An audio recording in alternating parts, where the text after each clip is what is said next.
Hey, what's going on, everybody? This is Tyrone back with Tech Life.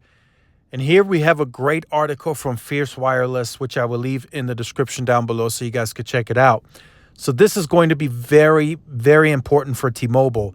And the reason I want to emphasize T-Mobile on this is because they've been selling it for longer, fixed wireless access, that is.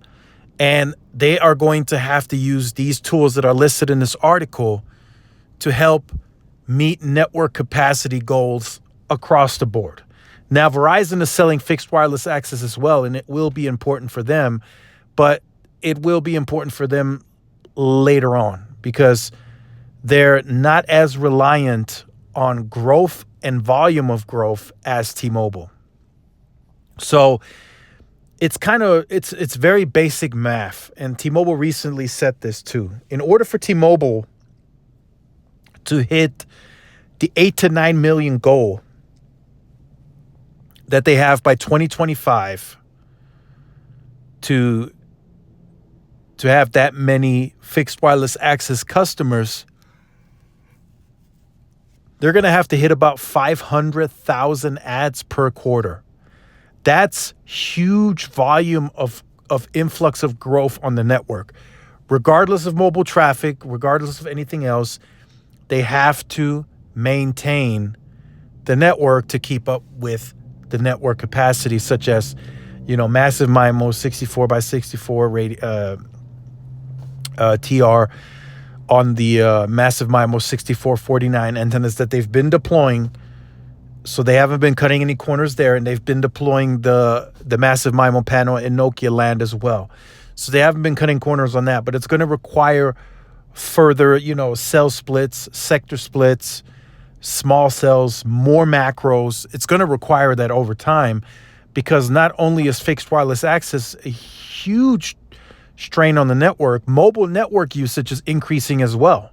And it's increasing a lot, and it will continue to increase from, now until the end of the decade. It will continue increasing. So that's when they have to really keep up with, okay, do we really go big on this? Do we start using millimeter wave? All of that will come up in discussion as data usage continues to grow, and it will grow, especially fixed wireless access.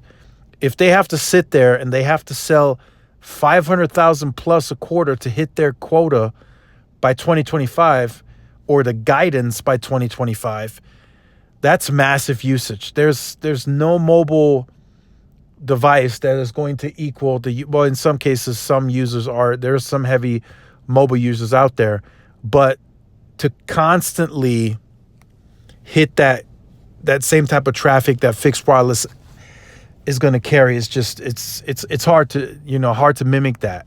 It's really hard to mimic that on a mobile device. I mean, we're talking if your TV is running 1080p 4K and it's just constantly streaming every second, it's going to require massive bandwidth to keep up with that, right? So that's where kind of the fluctuation comes in. That's where the buffering could potentially come in. For an example, if you are streaming 4K content requires at least 25 megabits a second. That means your connection has to maintain 25 megabits per second to continue that stream without buffer. If it drops below the 25 megabits per second, your stream will buffer. I'm telling you right now, and I'm very serious about this, fixed wireless access is massive strain on the core of the network. Speak with engineers. I speak with some regional managers. They tell me this is a nightmare to optimize for at the local levels. This is no joke. This is the real deal.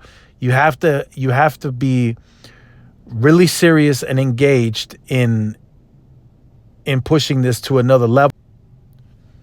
So yes, this is massive amounts of usage moving forward.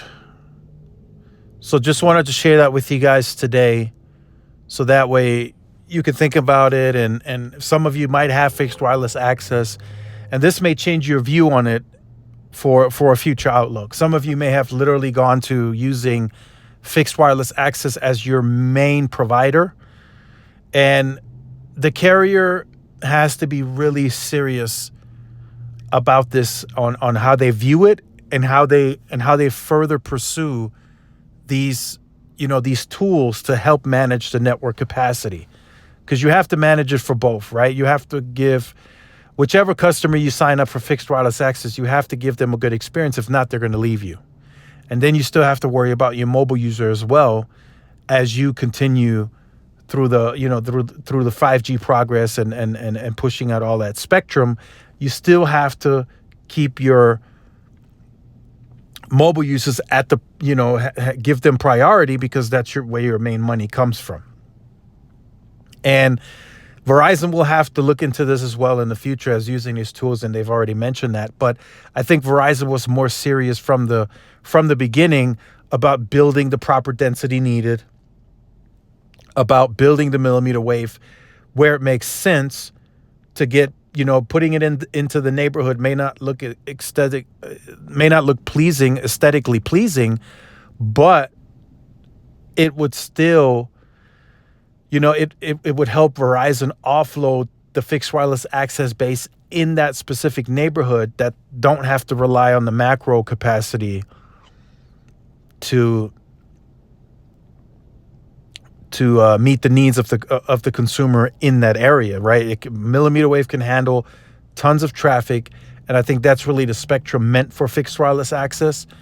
But of course, they're going to use C-band as well for Verizon. But I think they just have the better team, more money readily available to really push that if they really needed to, extensively build more densification versus T-Mobile. I just think T-Mobile is more reliant on that fellow capacity than anything else. So make sure you guys stay tuned to the channel for more. Like, share, subscribe, follow my social media outlets. This is Tyrone with Tech Live. See y'all in the next one. Peace.